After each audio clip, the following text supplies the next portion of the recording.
ನಡಿ ಈಗ ಶುರು ಮಾಡೋಣ.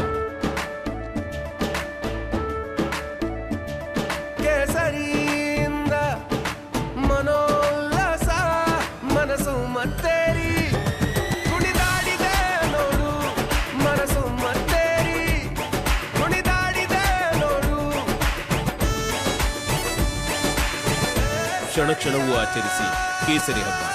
ವಿಮಲ್ ಬಾಯಲ್ಲಿ ಹೇಳಿ ಕೇಸರಿ. ನಗರ ಪೊಲೀಸ್ ಠಾಣೆಯಲ್ಲಿ ತಮ್ಮ ಮನೆಯ ಕೆಲಸದ ಯುವತಿ ಮೇಲೆ ಮಹಿಳೆ ಮೇಲೆ ಲೈಂಗಿಕ ದೌರ್ಜನ್ಯ ಎಸಗಿದ್ದಾರೆ ಅಂತೇಳಿ A1 ಆರೋಪಿ HD ರೇವಣ್ಣ ಅವರ ಪುತ್ರ A2 ಆರೋಪಿ ಪ್ರಜ್ವಲ್ ರೇವಣ್ಣ ಮೇಲೆ ದಾಖಲಾದಂಥ ಪ್ರಕರಣಕ್ಕೆ ಸಂಬಂಧಪಟ್ಟ ಹಾಗೆ HD ರೇವಣ್ಣ ಜಾಮೀನು ಅರ್ಜಿಯನ್ನ ಸಲ್ಲಿಕೆ ಮಾಡಿದ್ರು. ಅದಾದ ನಂತರ ಇವತ್ತು ಅದರ ನಿರಂತರ ವಿಚಾರಣೆಯೂ ಕೂಡ ನಡೀತು. ಸಂತೋಷ್ ಗಜಾನನ್ ಭಟ್ ಅವರ ಜನಪ್ರತಿನಿಧಿಗಳ ವಿಶೇಷ ಪೀಠದಲ್ಲಿ ವಿಚಾರಣೆ ಮಾಡಿ ಈಗ ಈ ನಿರೀಕ್ಷಣಾ ಜಾಮೀನು ಅರ್ಜಿಯನ್ನು ವಾಪಸ್ ತೆಗೆದುಕೊಂಡಿದ್ದಾರೆ. ಆ ಮೂಲಕ ಒಂದಂತೂ ಕ್ಲಿಯರ್ ಆಗಿದೆ, HD ರೇವಣ್ಣ ಅವರಿಗೆ ಬಂಧನದ ಭೀತಿ ಇಲ್ಲ, ಯಾವುದೇ ನಾನ್ ಬೇಲೇಬಲ್ ಸೆಕ್ಷನ್ಗಳನ್ನು ಹಾಕಿಲ್ಲ.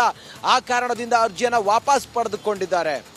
ಸದ್ಯಕ್ಕಂತೂ HD ರೇವಣ್ಣ ಅವರಿಗೆ ಬಂಧನದ ಭೀತಿ ಇಲ್ಲ. 3 ಬಾರಿ SIT ಅಧಿಕಾರಿಗಳು ನೋಟಿಸ್ ಅನ್ನು ಕೊಟ್ಟಿದ್ರು ಪ್ರಜ್ವಲ್ HD ರೇವಣ್ಣ ಅವರಿಗೆ, ಆದರೆ ವಿಚಾರಣೆಗೆ ಹಾಜರಾಗಿಲ್ಲ HD ರೇವಣ್ಣ ನಿರೀಕ್ಷಣಾ ಜಾಮೀನು ಅರ್ಜಿ ವಾಪಸ್. ಮ್ಯಾಜಿಸ್ಟ್ರೇಟ್ ನ್ಯಾಯಾಲಯದಲ್ಲಿ ಅರ್ಜಿಯನ್ನು ಸಲ್ಲಿಸೋದಕ್ಕೆ ವಿಶೇಷ ಜನಪ್ರತಿನಿಧಿಗಳ ನ್ಯಾಯಾಲಯ ಸಂತೋಷ್ ಗಜಾನನ್ ಭಟ್ ಪೀಠ ಈಗ ಸೂಚನೆಯನ್ನ ಕೊಟ್ಟಿದೆ. ನಾವು ಈವರೆಗೂ ಕೂಡ ಜಾಮೀನು ರಹಿತ ಸೆಕ್ಷನ್ ಅನ್ನು ಹಾಕಿಲ್ಲ, ಕೋರ್ಟ್ಗೆ SIT ASP ಜಗದೀಶ್ ಮಾಹಿತಿಯನ್ನು ಕೊಟ್ಟಿದ್ದಾರೆ. ಈ ಹಿನ್ನೆಲೆಯಲ್ಲಿ ರೇವಣ್ಣ ಅರ್ಜಿ ವಾಪಸ್ ತೆಗೆದುಕೊಂಡಿದ್ದಾರೆ. ಆ ಮೂಲಕ HD ರೇವಣ್ಣ ಅವರಿಗೆ ಮೂಲ ಕೇಸ್ ಹೊಳೆನರಸೀಪುರ ನಗರ ಪೊಲೀಸ್ ಠಾಣೆಯಲ್ಲಿ ದಾಖಲಾದಂಥ ಪ್ರಕರಣ, ಕೆಲಸದ ಆಕೆ ಮೇಲೆ ದೌರ್ಜನ್ಯ ಎಸಗಿದ್ದಾರೆ, ಲೈಂಗಿಕ ದೌರ್ಜನ್ಯ ಎಸಗಿದ್ದಾರೆ ಅನ್ನೋದು ಇದು ಇವತ್ತೇನು ಚರ್ಚೆ ಆಗಿತ್ತು. ಜಾಮೀನು ಅರ್ಜಿ, ನಿರೀಕ್ಷಣಾ ಜಾಮೀನು ಅರ್ಜಿ, ಆದರೆ ಯಾವುದೇ ನಾನ್ ಬೇಲೇಬಲ್ ಸೆಕ್ಷನ್ ಹಾಕಿಲ್ಲ ಅಂತೇಳಿ ಅರ್ಜಿನ ವಾಪಸ್ ತೆಗೆದುಕೊಂಡಿದ್ದಾರೆ. ಮತ್ತಷ್ಟು ಮಾಹಿತಿಯೊಂದಿಗೆ ನನ್ನ ಪ್ರತಿನಿಧಿ ನಾಗರಾಜ್ ಈಗ ಲೈವ್ ಕನೆಕ್ಟ್ ಆಗಿದ್ದಾರೆ. ನಾಗರಾಜ್, ಈ ಹೊತ್ತಿನವರೆಗೂ ಕೂಡ HD ರೇವಣ್ಣ ಅವರಿಗೆ ಬಂಧನದ ಭೀತಿ ಇಲ್ವಾ?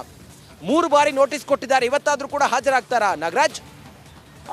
ಶರತ್, ಏನ್ ಈ ಒಂದು ಪ್ರಕರಣಕ್ಕೆ ಸಂಬಂಧಿಸಿದಂತೆ ಈಗಾಗಲೇ ಪ್ರಕರಣ SIT ತನಿಖೆ ಮಾಡ್ತಾ ಇದೆ. ಇದಕ್ಕೆ ಸಂಬಂಧಿಸಿದಂತೆ ಏನು ಹೊಳೆನರಸೀಪುರ ಟೌನ್ ಠಾಣೆಯಲ್ಲಿ ದಾಖಲಾಗಿತ್ತು ಮೂಲ ಪ್ರಕರಣ, ಅದಕ್ಕೆ ಸಂಬಂಧಿಸಿದಂತೆ ಸದ್ಯಕ್ಕೆ ಅವರಿಗೆ ಬಂಧನ ಭೀತಿ ಇಲ್ಲದೆ ಇರೋದು ಬಹಳ ಸ್ಪಷ್ಟವಾಗಿ ಗೊತ್ತಾಗಿರ್ತಕ್ಕಂಥದ್ದು.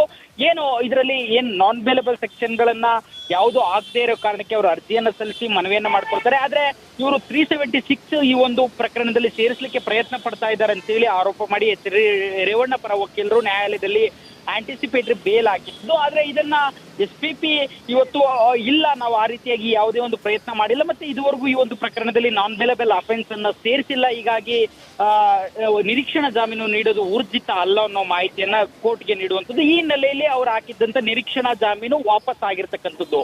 ಆದ್ರೆ ಈ ಒಂದು ಪ್ರಕರಣ ಅಲ್ಲದೇನೆ KR ನಗರದಲ್ಲಿ 364A ಅಂದ್ರೆ ಕಿಡ್ನಾಪ್ ಮಾಡಿ ಸಾಯಿಸಲು ಪ್ರಯತ್ನಿಸಿದ ಆರೋಪದಲ್ಲಿ ಅವ್ರ ಮೇಲೆ ಈಗಾಗಲೇ HD ರೇವಣ್ಣನೇ A1 ಆಗಿ FIR ದಾಖಲಾಗಿದೆ. ಅದು ಶೀಘ್ರದಲ್ಲೇ SITಗೆ ವರ್ಗಾವಣೆ ಆಗ್ತಾ ಇದ್ದು, ಇದರಲ್ಲೂ ಸಹ ಅವರು ಬಂಧನದ ಭೀತಿಯಿಂದ ಪಾರಾಗ್ಲಿಕ್ಕೆ ಸಾಧ್ಯ ಇಲ್ಲ. ಯಾಕಂತಂದ್ರೆ ನಾನ್ ಬೇಲೇಬಲ್ ಅಫೆನ್ಸ್ ಆಗಿರೋದ್ರಿಂದ 364A ಏನಿದೆ ಇದು ಕಿಡ್ನಾಪ್ ಮತ್ತೆ ಕೊಲೆ ಯತ್ನ ಆಗಿರೋದ್ರಿಂದ ಅವ್ರ ಮೇಲೆ ಅವ್ರಿಗೆ ಮತ್ತಷ್ಟು ಸಂಕಷ್ಟ ಆಗುತ್ತೆ. ಮತ್ತೆ ಇದರಿಂದ ತಪ್ಪಿಸಿಕೊಳ್ಳಿಕ್ಕೆ ಮತ್ತೊಂದು ನಿರೀಕ್ಷಣಾ ಜಾಮೀನು ಅರ್ಜಿಯನ್ನ ಅವರು ಇವತ್ತು ಹಾಕುವ ಸಾಧ್ಯತೆ ಇರತಕ್ಕಂಥದ್ದು, ಅಥವಾ SIT ಅವರನ್ನ ಬಂಧನ ಮಾಡುವ ಸಾಧ್ಯತೆ ಇರತಕ್ಕಂಥದ್ದು. ಯಾಕಂದ್ರೆ 3 ನೋಟಿಸ್ಗಳಿಗೆ ಸಂಬಂಧಿಸಿದಂತೆ ಅವರು ವಿಚಾರಣೆಗೆ ಹಾಜರಾಗಿಲ್ಲ, ಹೀಗಾಗಿ ಅವರ ಬಂಧನದ ಭೀತಿ ಇನ್ನು ಸದ್ಯಕ್ಕೆ ಸಂಪೂರ್ಣವಾಗಿ ದೂರ ಆಗದೆ ಇರತಕ್ಕಂಥದ್ದು.